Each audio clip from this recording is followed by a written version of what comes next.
नमस्कार। बहुत स्वागत है आप सभी दर्शकों का कर्क राशि के लिए राहु गोचर के इस वीडियो में।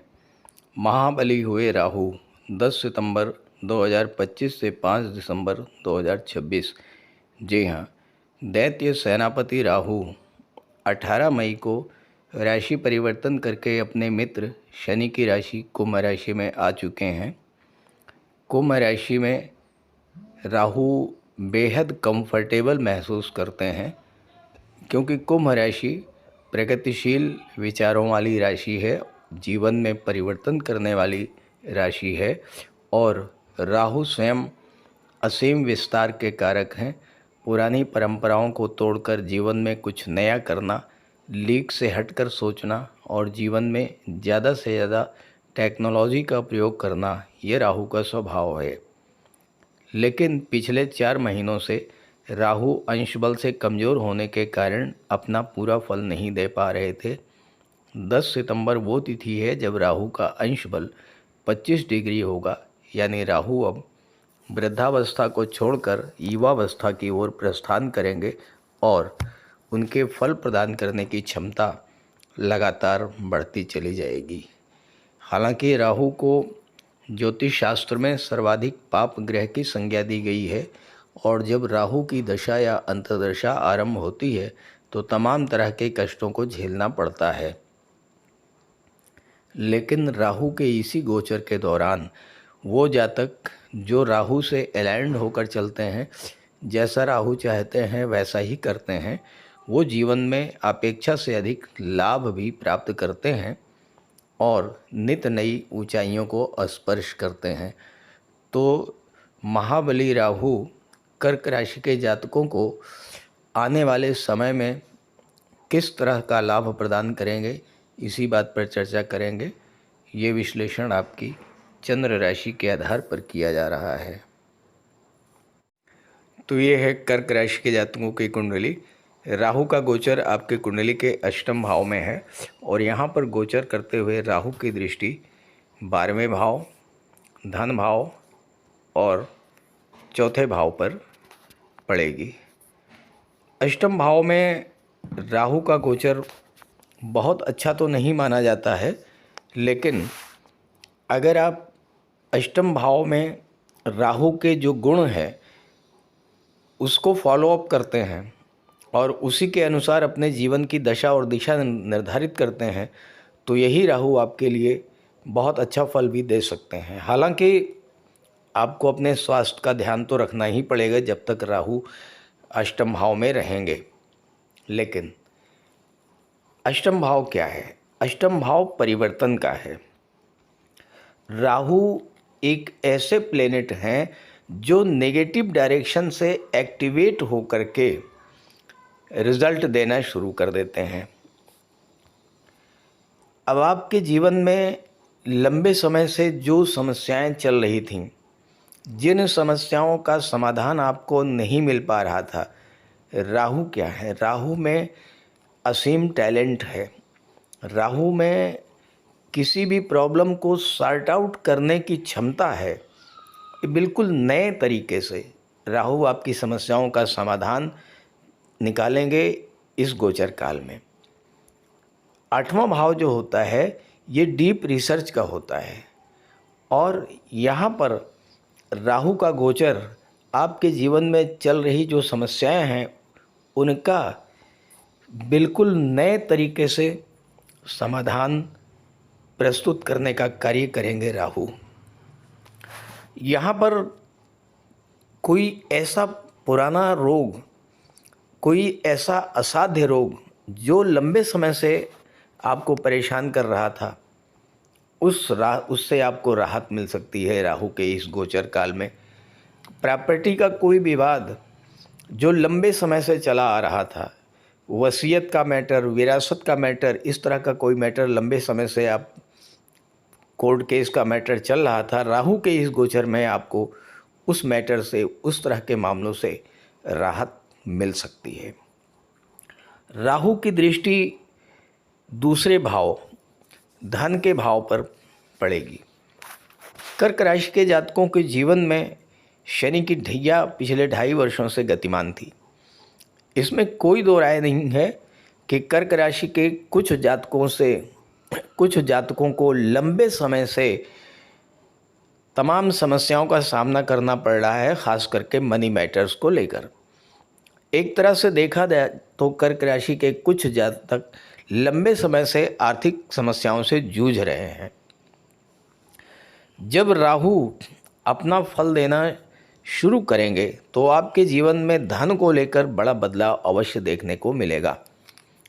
पैसे को लेकर वही समस्याएं जिनको लेकर लंबे समय में आपके मन में असुरक्षा की स्थिति चल रही थी और उसका कोई हल होता दिखाई नहीं पड़ रहा था, उस समस्या का ऐसा परफेक्ट सल्यूशन निकल करके आएगा कि आप भी हैरान रह जाएंगे। ज़रूरत इस बात की है कि आप इस गोचर की बारीकियों को समझें और इसे अपने पक्ष में मोड़ने का प्रयास करें। राहु क्या है? राहु लीक से हट करके, परंपरा से हट करके कुछ नया करना चाहते हैं, तो जो पुराने ट्रेडिशंस हैं उसमें आपको कुछ परिवर्तन करने पड़ेंगे। मनी मैनेजमेंट के जिन तरीकों को लेकर के आप चल रहे थे उसमें भी आपको थोड़ा बदलाव लाना पड़ेगा। राहु का ये गोचर आपकी धन संबंधी जो समस्याएं हैं उनको तो हल करेगा ही, उसके अलावा भी उन तमाम समस्याओं को भी कुछ नए तरीके से हल करेगा जो लंबे समय से आपके जीवन में चल रही थीं। यहाँ पर राहु आपको अपने आप पर रिसर्च करने का, अपनी कमियां ढूंढने का और अपने अंदर एक बदलाव लाने का कार्य करने के लिए प्रेरित करेंगे राहु।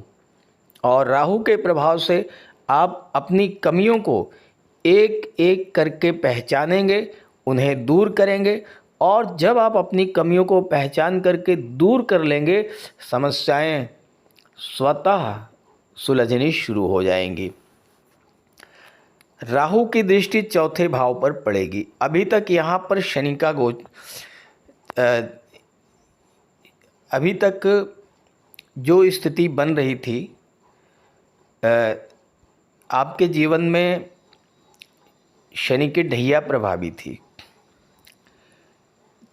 ढैया के कारण आपके भौतिक सुख, मानसिक सुख प्रभावित हुए। अब चौथे भाव पर राहु की दृष्टि पड़ेगी। चौथा भाव होता है भौतिक सुखों का, मन की शांति, माता, मातृभूमि। और चौथे भाव में जब राहु की ऊर्जा होगी तो आपके सुखों में जो कमी आई, चौथे भाव की स्थितियों में एक परिवर्तन लेकर के आएंगे राहु। क्योंकि जैसे मैंने बताया कि राहु नेगेटिव डायरेक्शन से एक्टिवेट होकर के पॉजिटिव डायरेक्शन में आपको लेकर के जाते हैं। अब चौथा भाव क्या है? चौथा भाव हमारा घर है, हमारा घरेलू वातावरण है। हालांकि राहु अगर आपके कुंडली में ख़राब हुए तो घर परिवार के बीच में तनाव की स्थितियां भी उत्पन्न कर सकते हैं, लेकिन अगर यही राहु आपकी जन्म कुंडली में अच्छे हुए तो ये राहु आपको चौथे भाव के हर तरह के लाभ प्रदान करेंगे। अब चौथा भाव प्रॉपर्टी का होता है। मकान बनाने की इच्छा बहुत दिनों से थी लेकिन वो पूरी नहीं हो रही थी। कोई प्लाट आप खरीदना चाहते थे, नया घर बनाना चाहते थे, नया वाहन लेना चाहते हैं। इस तरह के कार्य राहु इस समय आपके लिए करेंगे। आपका नया मकान बन सकता है, प्रॉपर्टी आप खरीद सकते हैं, वाहन खरीद सकते हैं, घर में सुख सुविधा के साधन खरीद सकते हैं। क्योंकि राहु का एक विशेषता ये भी है कि राहु जिस भाव से संबंध बनाते हैं उस भाव की चीज़ों के प्रति आपका लगाव, आपका आकर्षण कई गुना बढ़ा देते हैं। तो चौथे भाव की चीज़ों के प्रति आपका आकर्षण, आपका लगाव बढ़ेगा। और चौथे भाव में शुक्र की राशि है, तुला राशि है। शुक्र क्या है? सुखों के कारक हैं, सुख सुविधाओं के कारक हैं, कंफर्ट और लग्जरी के कारक हैं। तो राहु की दृष्टि जब चौथे भाव पर पड़ेगी, शुक्र भी एक्टिवेट होंगे तो आपके घर में सुख सुविधाओं के साधन बढ़ेंगे, घर में खुशियां लौटेंगी। घर में जो अशांति का माहौल था, घर में जो कलह थी, आप उसके कारणों की तलाश करेंगे, उसको दूर करेंगे और आपको मानसिक शांति और सुख की प्राप्ति होगी। प्रॉपर्टी को लेकर कोई विवाद था, वो विवाद शांत होगा। जब आपके घर का माहौल शांत रहेगा, जब आप शांत मन से कार्य करेंगे, तो जीवन में जो लक्ष्य आपने निर्धारित किए थे उन्हें प्राप्त भी कर पाएंगे। राहु की दृष्टि 12वें भाव पर पड़ेगी। 12वां भाव विदेश का होता है और राहु स्वयं विदेश के कारक हैं। इस गोचर काल में चौथे भाव और 12वें भाव दोनों का संबंध राहु से बन रहा है। अचानक से आपके विदेश जाने का योग बन जाएगा। अब विदेश का मतलब ये नहीं है कि आप अमेरिका ब्रिटेन चले जाएं। विदेश का मतलब ये है कि आप अपने घर से दूर किसी दूसरे राज्य, किसी दूसरे शहर में जाकर के अगर अपना कार्य शुरू करते हैं तो वहाँ पर राहु आपके लिए बहुत अच्छा फल प्रदान करेंगे। विदेश में ही जाकर के आपकी भाग्योन्नति होगी और आपको लाभ भी प्राप्त होगा। 12वां भाव निवेश का भी होता है। अब राहु का संबंध दूसरे भाव से यानी धन के भाव से बन रहा है। विदेश से धन की प्राप्ति तो कराएंगे ही, आप इस समय अपना निवेश भी बढ़ा सकते हैं। शेयर में, गोल्ड में, प्रॉपर्टी में कहीं ना कहीं आपका निवेश भी राहु के इस गोचर काल में बढ़ेगा। हालांकि खर्च भी बढ़ेंगे, लेकिन ये खर्च, अब प्रॉपर्टी खरीदेंगे तो खर्च होगा ही होगा, सुख सुविधा के साधन खरीदेंगे तो खर्च होगा ही होगा। लेकिन अगर आप ये चाहते हैं कि राहु आपको अच्छा फल प्रदान करें तो आपको राहु के उपाय भी करते रहना है। और बहुत सिंपल से उपाय हैं राहु के बीज मंत्रों का जाप कीजिए। शनिवार के दिन ओम रांग राहवे नमः का जाप कीजिए। साथ ही साथ सफाई कर्मियों का विशेष ध्यान रखिए। और अगर आपको राहु कुछ ज़्यादा ही पीड़ा दे रहे हैं तो 11 शनिवार नारियल अपने सिर से 7 बार एंटी क्लॉकवाइज उतार करके उसको जल में प्रवाहित कर दीजिए। तो इससे आपको राहु जनित कष्टों से राहत भी मिलेगी। अब प्रश्न ये है कि क्या कर्क राशि के सभी जातकों को एक जैसा ही फल मिलेगा? ऐसा तो बिल्कुल भी संभव नहीं है, क्योंकि कर्क राशि के 1-2 नहीं करोड़ों जातक हैं। तो अगर आप ये जानना चाहते हैं कि आपकी जन्म कुंडली में राहु अच्छे हैं या खराब हैं, राहु किस तरह का फल दे रहे हैं, सूर्य, बुध, मंगल, गुरु आपकी जन्म कुंडली में कहाँ पर बैठे हैं, किस ग्रह के कारण, किस दशा, किस महादशा, किस अंतर्दशा के कारण आपके जीवन में समस्याएं हैं, तो इसी वीडियो के डिस्क्रिप्शन बॉक्स में मैंने अपना व्हाट्सअप नंबर दे दिया है।